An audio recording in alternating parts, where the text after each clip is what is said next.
Hey guys, Coach Ring, Canyon Side Cages. Welcome to another episode of the podcast. Today's guest, Alex Hugo. She's a professional softball player currently for the Akron Racers. She played her college ball at the University of Georgia, where she led the NCAA in home runs in 2014 with 25. She's a two-time All-American, the 10th overall pick in the 2016 draft. Really excited to pick her brain about her swing, talk to her about some of the things that she does with her students, and I hope you guys enjoy, man. This is a huge opportunity for some of you girls to learn from a professional softball player. So thanks for watching. Alex, thanks for joining me. So you were a two-time All-American at Georgia. You got drafted to play professional softball in 2016. I'm really excited to hear about some of the things that you do in your swing and some of the things that you're working on in the off season here, getting ready. Your swing was a viral sensation. If it really kind of caught fire over Twitter, and especially after you hit 25 home runs in 2014. So I'm interested to hear about the evolution of your swing first. So when did you start to learn how to drive the ball in the air? Well, my freshman year at Kansas, my swing kind of got changed up a little bit, and so I felt kind of like very robotic, you know what I mean? And so when I transferred, I actually just went and I don't know if you know who Mike Aviles is, but he used to play for the Royals, and he did this helicopter thing going on. And so I was just like in the indoor one time and just started messing around, and that's how I got like the bat wave thing or whatever it's called. And then I don't know, it just felt comfortable, and then I ended up just kind of driving everything in the air, I guess. I've always hit the ball like pretty high. I've never been a low line drive hitter, so I don't know, I just felt like I was super comfortable, and that's kind of what led to my success that year. And then it's kind of changed even now, but I still have the same ideas, but learning and kind of analyzing the kids that I work with and different major league hitters or like videos on Twitter and stuff, I see things that can make a swing more consistent or more powerful. Right. So I don't know. I just honestly kind of made it up, and then it kind of worked. But since a young kid, you were used to driving the ball. You were used to kind of swinging with good intent for the most part. So when you go ahead. Yeah, I was I tell my kids all the time that are like 10 years old some of them are very timid. I see that in girls a lot, like young girls, they're almost afraid to be aggressive, you know what I mean? And I tell them, I'm like, I was that 10-year-old that was spinning around, swinging out a changeup because I'm trying to hit the ball over the fence. Like, I guess I just didn't know how else to think about hitting. And so, that's always kind of been my mentality. But definitely. So the leg kick that you incorporated, did that come with the kind of the tip of the bat? Did you incorporate the two things together?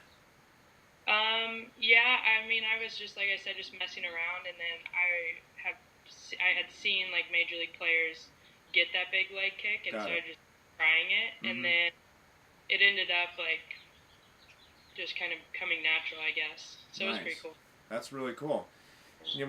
I posted a GIF of your swing on Twitter. I noticed how you have really good separation, and that's one of the things that we teach our students is how to get stretched and how to kind of swing from a max stretch position. Can you kind of touch base on that and how that applies to your softball swing? Yeah, I never really analyzed my swing before I started working like in the lessons industry, I guess. But I watched some videos of my swing and watched like my hands would be way down low, and then they would get back there, and a lot of people are like, they teach, I guess, like keep your hands up and then pull back, which is hard for some kids to kind of understand, I guess. But it just felt like, I don't know, natural. And then it made sense once I analyzed it after. I was like, wow, that's cool. I've been like trying to teach this to kids, and I did it without even thinking. So I think on some level, kids have that in them to just kind of instinctually know, hey, it doesn't make sense for my hands to just go with everything. But at the same time, like that's a lot of the stuff getting taught like take your hands to the ball, blah, Mm-hmm. blah, blah. But I guess that's just how I felt like my maximum power would come about, like getting my body to, like letting myself get forward as my hands go back, you know what I Right. mean? Yeah, no, So, that's a great answer. I feel like it's a combination of you kind of imitating and having such good intent that allowed you to kind of put that all together. And that doesn't happen with everyone. Everyone kind of just, but it's good to hear that you swung hard from a young age. And when you learned some different movements, it allowed you to create even more power. And so, talk to us about the 25 home run year in 2014. Was that just uh, an unconscious year, or do you remember anything that you were honestly, working on? really nervous going into when I transferred to Georgia. Uh I huh. was like, what if I hit like crap? Like, oh my gosh. And Yeah. for thinking that in the fall, and then like I said, that was the time I was kind of messing around and just kind of feeling out the swing. And we never really, with my hitting coach, we never really worked on specific things. Like, there wasn't one swing that I needed to try to attain. And so, I don't know, it just kind of caught fire, and I was like, wow, I feel kind of comfortable doing this and whatever. And then all of a sudden, I have 25 home runs, I guess. But it was just fun. I mean, it was like, when you're in the zone, you're hitting well, and it's just like you're back as a 10-year-old playing travel ball with your friends. Right. Right. So it was cool, and I think it's because I almost didn't overanalyze during the season, and I was trying to work on it like right before we went in, whatever. And I think that's where kids get messed up now. I feel like everybody needs to analyze, and then they have like 5 games coming up, and they're overthinking everything, where you Yeah. just kind of let it flow sometimes. Yeah, that's great advice for hitters. I definitely see a lot of that. Parents will bring their kids in the day before a game and they haven't hit in forever. And it's hard to kind of get them prepared like you want them to be. But you've used some technology in the past, as we use the blast motion technology at our facility, and one of the metrics that we talk about is the attack angle. We found that the better your attack angle, the more consistently you're hitting the ball. At that launch angle that you seem to really excel at hitting it at. In the past, have you looked at your attack angle, and what numbers are you looking for that to be at, if you have? I think the only time I've really looked at launch angle is like I was on a hit tracks, and I mean, the more like you're getting your angle to approach the ball is like the more that you're gonna drive it over the fence. I Right. found. We don't use most of our kids are young that we work with, and so we don't have like a hit tracks or Right. well, we've used a sensor before at like camps and stuff, but it's very starting from the ground up with some of Mm-hmm. the kids we work with, which Totally. is to kind of build them and then maybe work towards that. I like the technology that we have now, but I think sometimes, like I was saying, sometimes it gets kids to be like over analytical about it, and then their practice swing or whatever is different than their game swing, Mm-hmm. you know. But I also think that there's a lot of good out of it. Like if you're, especially with softball girls that are taught to take your hands straight to the ball, and we lose a lot of leg power and hip drive and stuff. It's like you need to see that your attack angle is going down to the ball instead of I'm trying to hit the middle of the ball. If that makes No, sense. yeah, 100%. So for you, it sounds like with the younger kids, it's not as much. And for me, it's the same. I use it for instant feedback. And so Mm-hmm. for a hitter like you, would you say you were in between like the 5 and 15 degree attack angle? Um, I don't know exactly, but probably. Yeah, and that's when you're swinging upward, that's the reason I ask. Is just I'm curious because I want girls to kind of see someone that's hit 25 home runs in college, and it's not from you swinging down, and that's something that you're not doing. So Yeah, and I think like I've told people before because they're like, you hit the ball really, really high in the air, and I'm like, yeah, because I don't feel powerful if I'm trying to get my top half to go at the ball first, which is what honestly a lot of softball girls are taught. Mm-hmm. I've heard like you have a baseball swing, and I'm like, there's really only one swing unless you're slapping in softball.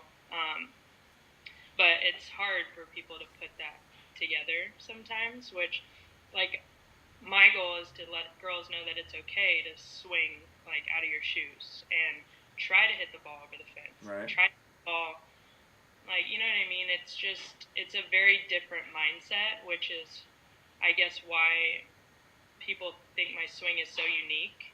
And I'm like, I mean, honestly, as a kid, if you're not trying to hit the ball over the fence, I don't really know what we're doing. But just my opinion. Yeah, especially in wiffle ball, I mean, when I was a kid, I was, we were throwing sidearm at each other, trying to hit the wiffle ball over the fence. I mean, I can totally relate. That's awesome. How do you communicate some of the things that you've learned about your swing to your hitters? For instance, what we talked about earlier, that separation. Is that some of the things that you communicate to your young hitters even? Yeah, when I first started giving lessons, it was very different because I've never tried to communicate a swing to someone else. It just kind of was like, I'm doing my own thing, whatever feels good. And it's, as you know, people learn very differently. So we try to stick to, like, if I get a new kid, let's say we go over separation that day and trying to like build from the ground up, Mm-hmm. and get to our hands last. We rarely talk about hands and what they need to do, other than separate, obviously. But and then kind of go from there, because a lot of people don't. I get a lot of girls that come in with their hands stuck to their chin, and it's like they're completely detaching from their body and going for the ball, Mm-hmm. wondering why there's no power behind it. So it's kind of like I tell them, look, I'm going to talk your ear off the first couple lessons, and we're going to kind of rewire your thinking on how this happens. And then I relate it a lot to if you're going to throw a ball, or especially throw a football. Like, how is your body loading up? It's the same with hitting, but a lot of people seem to think that hitting is totally different and that their body needs to, like, tense up and do something special. You know what I'm saying? Right, definitely. We teach a lot of like athletic movements, trying to get them to have a good base, and then separate. We've been working a lot on this week. You were talking about max stretch. Mm-hmm. We have this drill that we have them get to their separation, and then we say, like, turn your belly button towards the ball, and so they can actually feel their core stretch, Mm-hmm. which is cool for the little kids because they're like, that's weird, but then they bomb it. So it's awesome to see that, and then kind of putting it together piece by piece. Right, right. So it's been different, but I try my best to communicate. Yeah, that's cool. So you give lessons at Dirty South Athletics in Georgia. Yes. So just wanted to give them a little shout out so everyone knows where you're giving lessons. Go see her for a session. It was interesting to hear that you said earlier that there's not really a difference between a baseball swing and a softball swing. And I feel like that's a big topic of conversation on Twitter. There's a lot of old school. I'd say I'm not new school because I'm still learning, but I feel like that's one of the things that you guys are okay with teaching is there's no difference between hitting a softball and hitting a baseball. You're hitting a ball, so that's really cool to hear. Yeah, it's been kind of like a battle. If you get a kid that's been taught squish the bug, take your hands to the ball, it's like you've got to completely approach hitting differently with them. Like I said, you have to like rewire their thinking, which is hard because it's not what they're comfortable with, but whatever. And a lot of girls especially don't know that it's okay to hit the ball in the air. They're like, they'll hit one so good and it'll hit the back top of the cage, and they'll be like, oh, and I'm like, what? They're like, I popped it up. I'm like, no, you didn't. Like, then they hit one on the ground, and that's what they've been conditioned to know, that's a good hit. Right. So we like to stress, like, there's 9 people on the field trying to get you out, and there's 0 behind the fence, or there's 0 people chilling in the gaps. Like, we want to go for power and letting them know that it's okay to be athletic and attack the ball hard.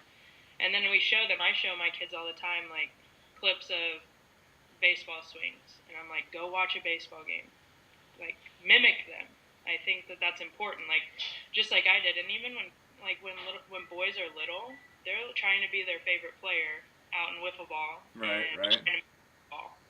But it's just a different way of thinking sometimes. So we're a little different. Sometimes people don't take to that Yeah, well, which is normal.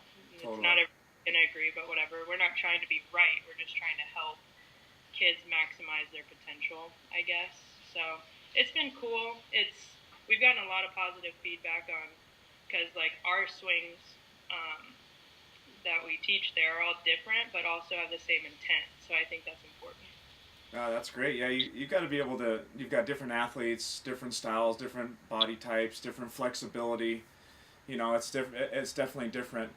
I have a question about, because I get this when I post one of my girls' swings, and I get a lot of comments. Well, this particular swing, this girl wouldn't be able to hit a rise ball because she's swinging up too much. And I don't feel like I teach my hitters to swing up a ton, but I definitely, we work on a gradual upward swing. And one of the things I get asked all the time is, how do you hit a rise ball with that pitch, with that swing? So can you give some of our listeners an idea of if that pitch gave you trouble, or how you hit that pitch throughout your career? Yeah, I mean, rise balls give mostly everyone trouble because they're usually not in the strike zone. But obviously they're hard to lay off. There's been times, like especially in the pro league, where I've learned from people that have been in the league a lot. Like if there's one that's mainly rise balls, you change your approach, but not lose your base and your legs and not lose your separation. Obviously, you're just trying to keep your hands higher. Mm-hmm. It's the same thing with any movement pitch, like a drop ball. If you're consistently swinging over the ball, you're going to have to figure out how to swing a little bit under it. It's just like you've got to adjust as a hitter and know what your body feels like within that swing.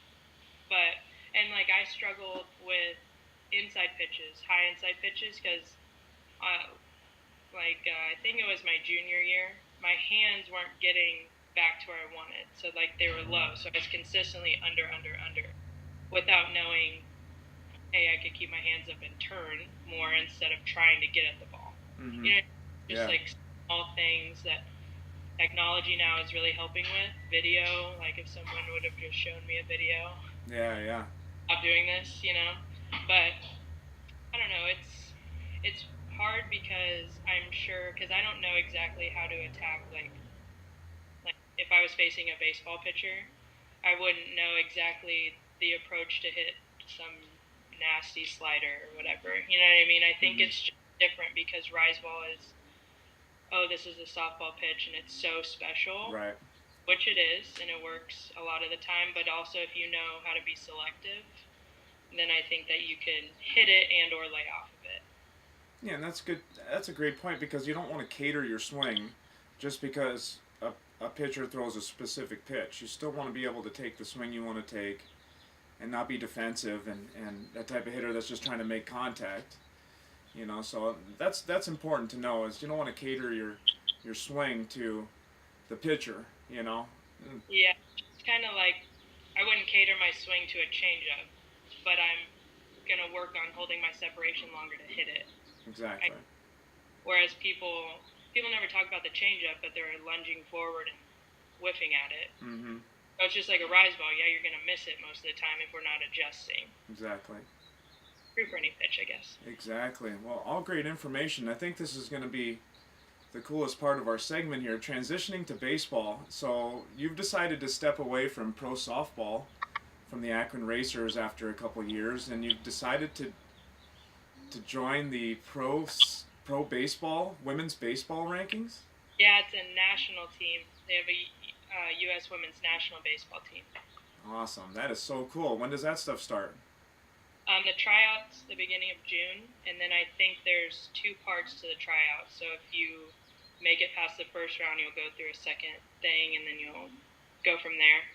But I don't know. I think it'll be different. I think it'll be a challenge for my athletic ability and my hitting and all that stuff. But I really found a new love for like infield. I mean, like expanding my range, getting some smoother hands and transfer and stuff like that. So I think that'll be a big test for that. I also think it'll be really good for especially the kids that we see every day and every week, but also maybe through my social media platform, showing kids that it's okay to kind of go out of the box and test your ability and be athletic and try to hit the ball over the fence. I think that that'll be really cool, but we'll see. I'm excited about it. Well, hey, all the best to you in your tryout. I think you have you have some amazing skills that you can bring to the table here. I don't think, like you said, you might have some trouble, with the pitch differences as far as the trajectory goes on a few different pitches. You might have to get the hang of that, but timing is timing, so you're gonna be able to figure it out. I have no worries about that. Well, last couple questions here. You tweeted out about signing a petition to eliminate early recruiting, and I think this is a good topic because in softball especially, the girls are being recruited very early, and coaches are trying to get a one up on the recruiting process by going into the seventh and eighth grade levels. What's your feeling on the early recruiting? I think like mostly everyone else, I don't think that a 12-year-old knows where they want to go to school. I don't really think a 14-year-old knows, but at the same time, it's like that puts a lot of pressure on kids because I've seen kids that are 16, 17 that have just blossomed into this awesome player and they have nowhere to go, if that makes sense. So like, and then there's a kid that could have peaked when they were in eighth grade, and then now they're gonna fall off the table. Right. And not saying that that happens a lot, but it could. And also, like I committed, I think my sophomore year of high school or my into my junior year, whatever. But it's like I had to change the way that I approached that because like we had some family stuff come up, all that, and so it was hard to be. If I would have committed early and then realized all this stuff happened, I would have. Like, what if I decided to go all the way across the country? You know what I mean? So I decided to stay close, and then you find your path to the school that you want to go to, I Mm-hmm. guess, or that you fit at. And I think, in my opinion, everyone ends up at the school that they're supposed to be at, and however they get there, they get there. But it's mostly about them being happy and finding a place that's going to be good for them education Mm-hmm. wise and athletics, because you can't play softball forever Totally. or baseball, but um, so it's just, I don't know. I think it's just putting so much pressure on these kids, and they don't even know really like what's going on. Yeah, I And completely agree. and the parents are like, you need to go to this showcase, you need to do this, and it's Right. like, just play. I played in the middle of Kansas for like, we played in Iowa, we played in all these places. It wasn't like the top showcases, but you're gonna get seen if you're meant to get seen, I think. Exactly. Exactly. Yeah, I think one of the big things to really shoot for is a school that is going to commit to you, and not and that's when you need to commit. And you probably, I have 2020s, 2021s that are committed like you, like freshmen and sophomores currently. And that's the biggest thing I tell them. Make sure the school is making a commitment to you, because this is your future. And if they're trying to commit a big group of people just because they want to get their numbers, you gotta make sure that the school is out for your best interest. So Yeah, I agree. that's a great point. Well, I really appreciate your time, Alex. This is awesome. I think the coolest thing was that you have a baseball tryout in a couple months here, and the women's national team. Be lucky to have you. Well, This was thank you. Yeah, this was amazing. What I hope that all the success in your future lessons. You sound like you're really doing a great job over there at Dirty South Athletics, and teaching, so that the stuff that we love to hear. And all the best to you this season. I hope everything turns out for you really well. Well, thank you so much.